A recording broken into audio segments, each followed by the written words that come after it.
Good morning, scholars. Today we're going to continue our way through Pharr's Homeric Greek, a book for beginners, looking at the content of Lesson 26, the use of the optative mood in dependent clauses. So first we need to just talk about the particle on, or can, in Homer. This particle has two distinct usages.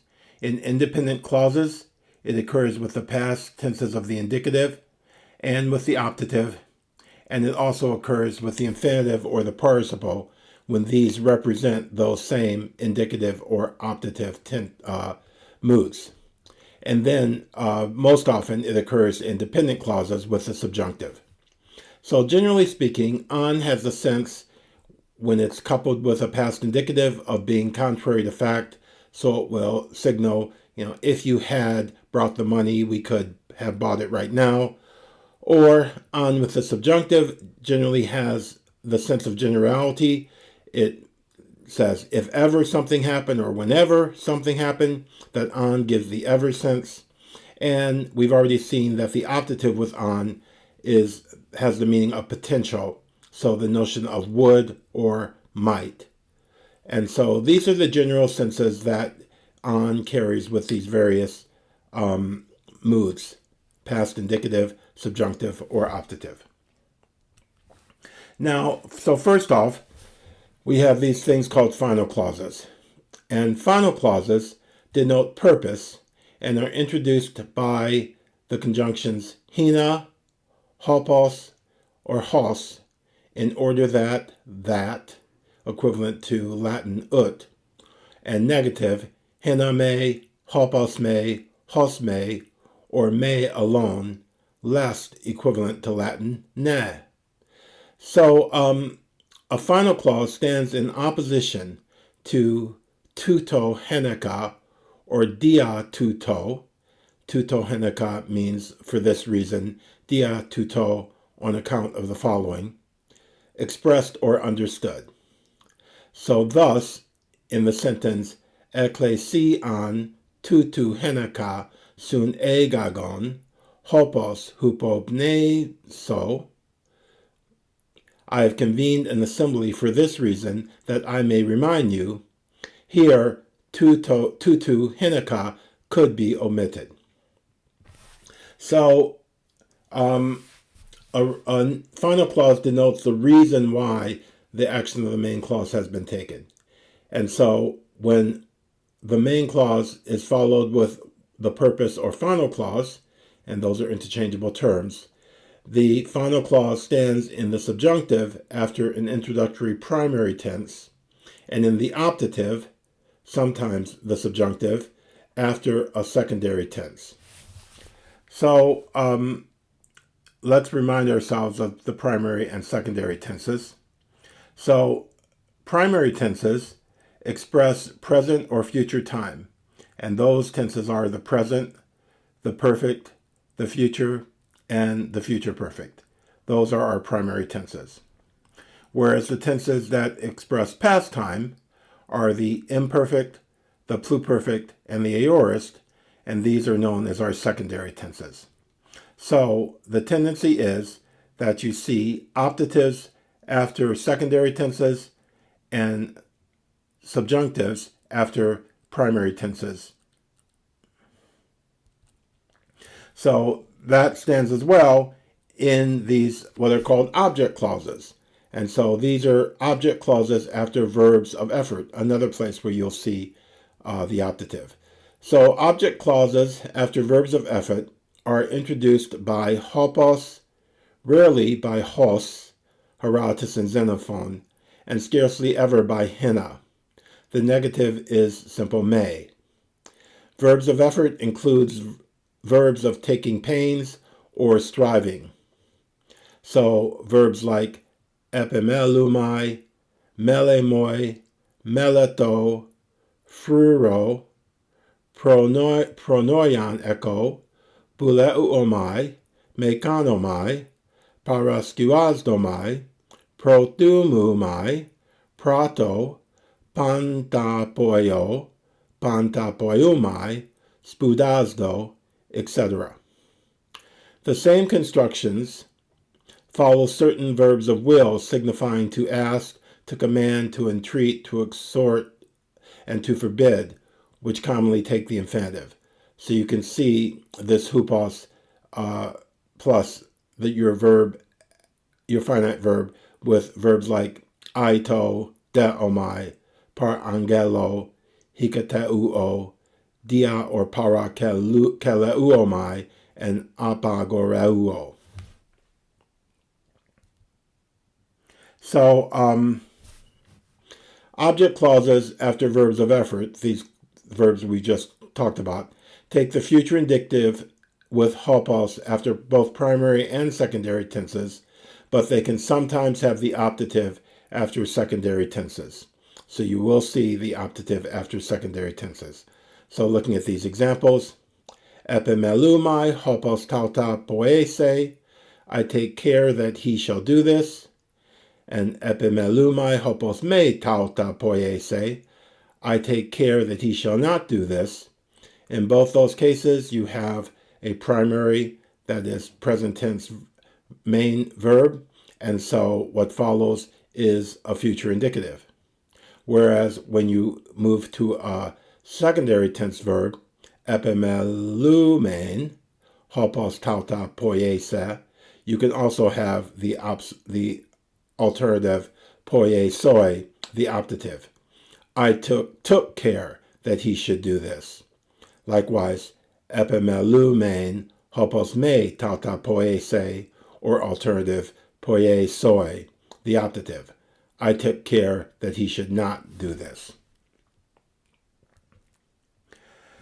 Likewise, so after you can have after secondary tenses the future optative, as in this example from Xenophon. He took care that they should never be without food or drink. Emeleto hopos meta asipoi meta apotoi pote esoito. So that esoito is a optative of the future optative of ame. Okay, the future optative occurs especially in Xenophon and represents a thought that was originally expressed by the future indicative. Here, the indicative would present the thought vividly as it was conceived in the mind of the subject. So, what's actually going on with these various choices is that you have relative levels of vividness that can be represented by, say, an indicative, a subjunctive, and an optative, each being less and less vivid, the indicative being the most vivid because it denotes reality, the subjunctive being somewhat less vivid than the indicative, and the optative being somewhat less vivid than the subjunctive. So it's a matter of degree across these three moods. So we also see, reading Smythe 2:216, that hos and hos on with the subjunctive and optative, and hopos on with the optative occur in Xenophon.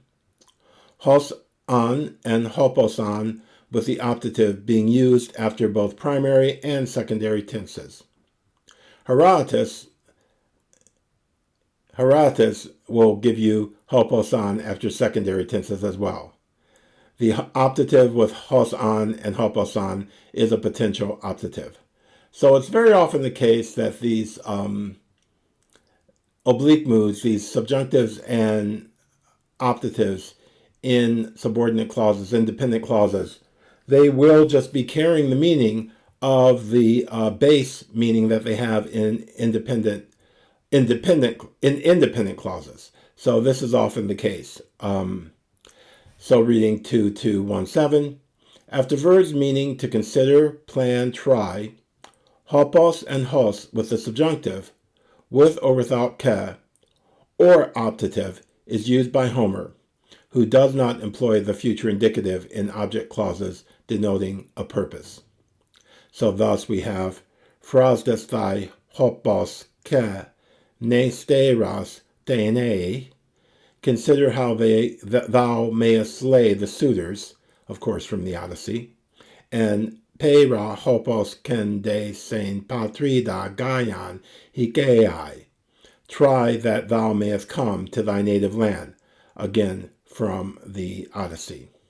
Here, hopos with the future indicative would be the normal Attic usage. Okay. Now, we also have another type of clause, object clauses, that relate to future fear. So object clauses after verbs of fear and caution, they take the subjunctive after primary tenses and the optative or the subjunctive after secondary tenses. So these examples, bo bu mai me genetai, I fear it may not happen. Fo bu mai me u genetai, I fear that it may not happen. And then in secondary sequence, epo bumen me genoito, the optative after the secondary tense, or epo bumen me u genoito, I fear it may not happen. And again, you can employ the subjunctive after these secondary tenses as well, but that gives you a more vivid construction where the content that's feared is just represented more vividly. Reading 2226. After secondary tenses, the subjunctive presents the fear vividly, as it was conceived by the subject. Okay, that's what I was just saying. Epobunto me ti pate. They feared lest she might or may meet with some accident. Okay, so next we have another type of clause, causal clauses. Causal clauses are introduced by hote, dioper, because, and epe, epede, hote, hopote, since, and hos as since because. The negative is u. Also, they are introduced by the poetic hunica and also hotunica, because, and eute, since, and in Herodotus, hopu, since. Homer as well has ho and hote, because. And we've already seen hunica in line 11 of Book 1 of the Iliad. Hogar basilei kolotes nu son anastraton orse kaken, olekonto de la oi, hunica ton crucein, ti masen are de ra atreides. Because Atreus dishonored the priest crusade. So the hunica there occurs, followed by ti masen, your indicative. But you can also have the optative plus on in causal clauses. So 2241, Smythe. Causal clauses denoting a fact regularly take the indicative after primary and secondary tenses, but cause may be expressed also by the unreal indicative with on, or the potential optative with on. So the first example, epe diagumas autus palai an apolole de, since you would long ago have perished had it depended on yourselves, from Demosthenes. Epe diagumas autus palai an apolole de. And second example, de omai un su paramenai hemin, hosego ud an henos hedion akusaime e su. This from Plato's Protagoras. Accordingly, I beg you to stay with us, because there is no one, in my opinion, to whom I should more gladly listen than to you. De omai un su paramenai hemin, hos ego ud anhenos hedion akusaime e su. Okay, So that's the optative as it appears in the various different dependent clauses, clauses of result, object clauses, clauses of fear, and even causal clauses. We're getting into the bowels of syntax now, so don't be discouraged, but just look at these videos repeatedly, and this will sink in. And record your examples in a notebook as we come across them in the Iliad itself. Okay, have a great day, and I'll catch you again very soon. Goodbye, and thanks for being interested.